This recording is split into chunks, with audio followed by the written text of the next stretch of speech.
जय बाबा भोलेनाथ। भगवान भोलेनाथ आप सभी की रक्षा करें। हिंदू धर्म में अमावस्या तिथि का विशेष महत्व होता है। इस तिथि पर दान, स्नान और पूर्वजों के लिए पिंड दान व तर्पण किया जाता है। ज्येष्ठ मास की अमावस्या तिथि विशेष महत्व रखती है। इस तिथि पर वट सावित्री व्रत भी किया जाता है। इस बार ज्येष्ठ अमावस्या सोमवार के दिन पड़ रही है, इसलिए इसे सोमवती अमावस्या कहा जाएगा। सोमवती अमावस्या पर मुख्य रूप से भगवान शिव की पूजा की जाती है। सोमवती अमावस्या की भी कथा सुननी और पढ़नी चाहिए। आज की इस वीडियो में आप सुनेंगे अमावस्या व्रत कथा और पितृ चालीसा, जिसे अवश्य इस दिन श्राद्ध व तर्पण करके पढ़ना या सुनना चाहिए। पौराणिक कथा के अनुसार एक साहूकार के 7 बेटे और एक बेटी थी। इनके घर अक्सर एक ब्राह्मण भिक्षा मांगने आता था। जब भी साहूकार की बेटी भिक्षा लेकर आती तो वे ब्राह्मण भिक्षा लेने से मना कर देता और कहता था कि तुम्हारे भाग्य में सौभाग्य नहीं वैधव्य लिखा है। यह सुनकर साहूकार की बेटी दुखी हो जाती। अब कई बार ऐसा ही होता रहा तो एक दिन साहूकार की बेटी ने अपनी माँ को सारी बात बता दी, कैसे एक ब्राह्मण भिक्षा मांगने आता है और उससे भिक्षा लेने से मना कर देता है। साहूकार की पत्नी ने अपनी बेटी से कहा कि अगली बार जब भिक्षुक आए तो मुझे बताना। एक दिन जब वह भिक्षुक इनके द्वार पर आया, उस समय साहूकार की पत्नी दरवाजे के पीछे छुपकर सारी बातें सुनने लगी। वही हुआ जैसा हमेशा होता रहा। भिक्षुक ने भिक्षा लेने से उस लड़की को मना कर दिया और कहा कि तुम्हारे भाग्य में सुहाग नहीं विधवा होना लिखा है। इस बात को सुनकर साहूकार की पत्नी दरवाजे की ओर से बाहर आकर भिक्षुक से कहने लगी, एक तो हम भिक्षा दे रहे हैं, ऊपर से आप हमें अशुभ बात कह रहे हैं। ब्राह्मण ने कहा कि मैं जो कह रहा हूँ वही सच है। आपकी बेटी के भाग्य में ऐसा ही लिखा है। जब विवाह के समय आपकी बेटी फेरे ले रही होगी, उसी समय सांप आकर इसके पति को काट लेगा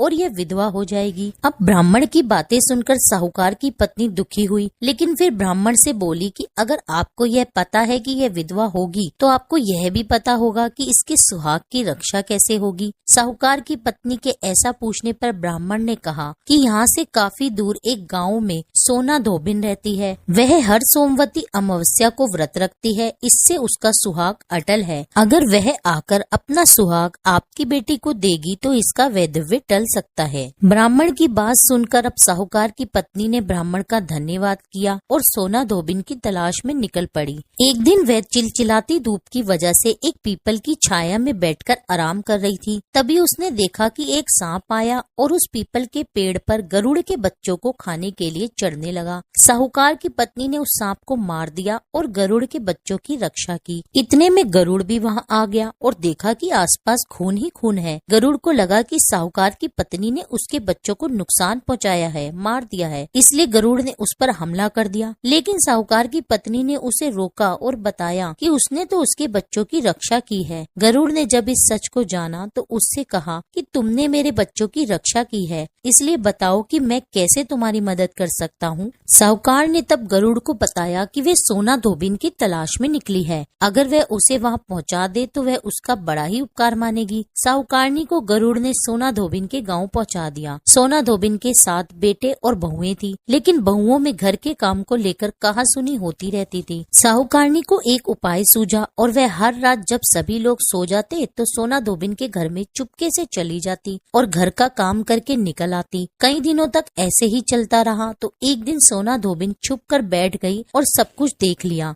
जब साहूकारनी काम करके जाने लगी तो धोबिन ने उसे पकड़ लिया और पूछा कि तुम कौन हो और यहाँ मेरा काम करने क्यों चली आती हो। साहूकारनी ने कहा कि मैं तुम्हें सब बता दूंगी, लेकिन पहले वचन दो कि सब सच जानने के बाद तुम मेरी मदद करोगी। सोना धोबिन ने साहूकारनी को वचन दे दिया। साहूकारनी ने सब बातें सोना धोबिन को बता दी और अपने साथ चलने के लिए कहा। सोना धोबिन साहूकारनी के साथ चलने के लिए तैयार हो गई और अपनी बहुओं से कहने लगी कि मेरे लौटने तक हो सकता है कि तुम्हारे ससुर जी की मृत्यु हो जाए, लेकिन इनके शरीर को तेल में डुबो कर रखना, अंतिम संस्कार मत करना। सोना धोबिन साहूकारनी के घर आ गई। अब जब साहूकारनी की बेटी की शादी हो रही थी तब फेरों के समय एक सांप लहराता हुआ चला आया। सोना धोबिन ने उस सांप के आगे दूध और लावा रख दिया और जैसे ही वह दूध पीने लगा धोबन ने उसे मार दिया। इसके बाद सोना धोबिन ने कहा कि अब तक जो भी सोमवती अमावस्या मैंने की है उसका पुण्य फल मैं साहूकारनी की बेटी को दे देती हूँ। इसके बाद साहूकारनी की बेटी का वैधव्य टल गया और वे सौभाग्यवती बन गई। इसके बाद सोना धोबिन जब अपने गांव लौटने लगी तो एक दिन रास्ते में ही सोमवती अमावस्या आ गई। धोबिन ने इस दिन व्रत रखा और पीपल की पूजा की, का पाठ किया। इस बीच सोना धोबिन के पति की मृत्यु हो गई। जब वे घर लौटी तो उसने अपने रास्ते में किए सोमवती अमावस्या का पुण्य अपने पति को दे दिया। इससे उसका मरा हुआ पति फिर से जीवित हो उठा। लोगों ने जब सोना धोबिन से पूछा कि तुमने अपने मरे हुए पति को कैसे जीवित किया, तो उसने बताया कि उसने सोमवती अमावस्या के व्रत के प्रभाव से अपने पति को जीवित किया है।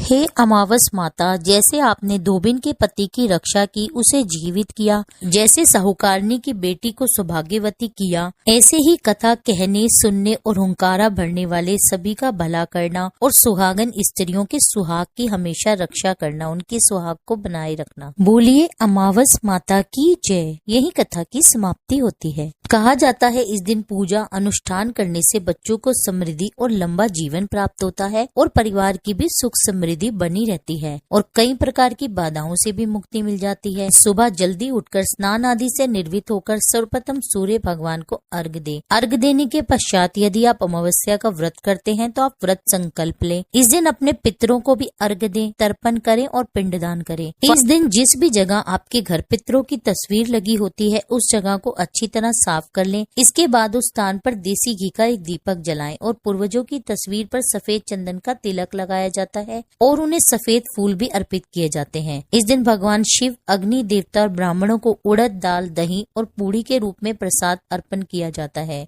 महादेव के मंदिर में जाकर इस दिन शिव भगवान को गाय के दूध, दही और शहद से अभिषेक कराया जाता है और काले तिल चढ़ाए जाते हैं। इस दिन आप जल में दूध और काले तिल मिलाकर पीपल के वृक्ष की जड़ में जरूर अर्पित करें। ऐसा करने से पीपल के वृक्ष का आपको आशीर्वाद प्राप्त होता है। अब सुनिए पितृ चालीसा। हे पितृेश्वर, आपको दे दियो आशीर्वाद, चरणाशीष नवा दियो, रख दो सिर पर हाथ। सबसे पहले गणपत, पाछे घर का देव मनावा जी। हे पितृेश्वर, दया राखियो, करियो मन की चाया जी। पितृेश्वर करो मार्ग उजागर, चरण रज की मुक्ति सागर। परम उपकार पितृेश्वर कीना, मनुष्य योनि में जन्म दीना। मातृ पितृ देव मन जो भावे, सोई अमित जीवन फल पावे। जय जय जय पितृ जी साई, पितृ ऋण बिन मुक्ति नाही। चारों ओर प्रताप तुम्हारा, संकट में है तेरा ही सहारा। नारायण आधार सृष्टि का, पितर जी अंश उसी दृष्टि का। प्रथम पूजन प्रभु आज्ञा सुनावे, भाग्य द्वार आप ही खुलवाते। झुंझुनू में दरबार है साजे, सब देवों संग आप विराजे।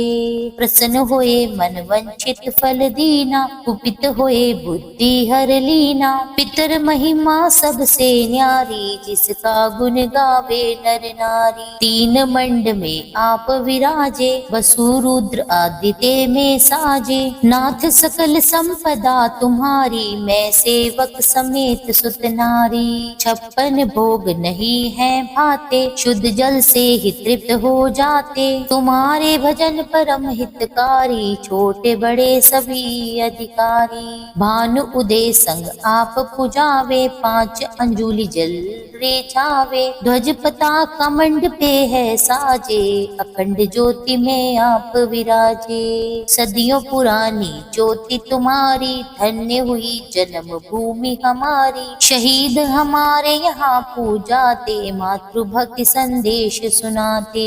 जगत पितरों सिद्धांत हमारा, धर्म जाति का नहीं है नारा। हिंदू मुस्लिम सिख ईसाई, सब पूजे पितर भाई। हिंदू वंश वृक्ष है हमारा, जान से ज्यादा हमको प्यारा। गंगा ये मृत देश की, पितृ तर्पण अनिवार्य परिवेश की। बंधु छोड़ना इनके चरना, इन्हीं की कृपा से मिले प्रभु शरणा। 14 को जागरण करवाते, अमावस को हम धोक लगाते। जात जड़ूला सभी मनाते, नांदी मुख श्राद्ध सभी करवाते। धन्य जन्म भूमि का वो फूल है, जिसे पितृमंडल की मिली धूल है। श्री पितर्षि भक्त हितकारी, सुन लीजिए प्रभु अरज हमारी। निश दिन ध्यान धरे जो कोई, तासम भक्त और नहीं कोई। तुम अनाथ के नाथ सहाई, दीनन के हो तुम सदा सहाई। चारिक वेद प्रभु की साखी, तुम भक्तन की लज्जा राखी। नाम तुम्हारो लेत जो कोई, तासम धन्य और नहीं कोई। जो तुमरे नित पाव पलोटत, नभो सिद्धि चरना में लौटत। सिद्धि तुम्हारी सब मंगलकारी, जो तुम पे जावे बलहारी। जो तुमरे चरना चित लावे, ताकि मुक्ति अवसी हो जावे। सत्य भजन तुम रोजो गावे, सो निश्चय चारों फल पावे। तुम ही देव कुल देव हमारे, तुम ही गुरुदेव प्राण से प्यारे। सत्य आस मन में जो होई, मन वांछित फल पावे सोई। तुमरी महिमा बुद्धि बढ़ाई, शेष सहस मुख सके न गाई। मैं अति दीन मलिन दुखारी, करहु कौन विधि विनय तुम्हारी। अब पितर जी दया दीन पर कीजिए, अपनी शक्ति कछु दीजिए। पितरों को स्थान दो तीरथ और स्वयं ग्राम, शरदा सुमन चढ़े वहाँ, पूरन हो सबका। झुंझुन धाम विराजे हैं पितर हमारे महान, जीवन से दर्शन सफल हो पूजे सकल जहां। जीवन सफल जो चाहिए, चले झुंझुनू धाम। पितर चरण की धूल ले, हो जीवन सफल महान। यह थी अमावस्या व्रत कथा और श्री पितृ चालीसा। उम्मीद करती हूँ यह वीडियो आपको पसंद आई होगी। वीडियो अच्छी लगी हो तो वीडियो को लाइक करके प्लीज मेरे चैनल को सब्सक्राइब कर दीजिए। वीडियो को ज्यादा से ज्यादा शेयर कीजिए अपनी फैमिली और फ्रेंड्स के साथ। मिलती हूँ मैं आपसे अगली वीडियो में, जब तक के लिए जय श्री राधे।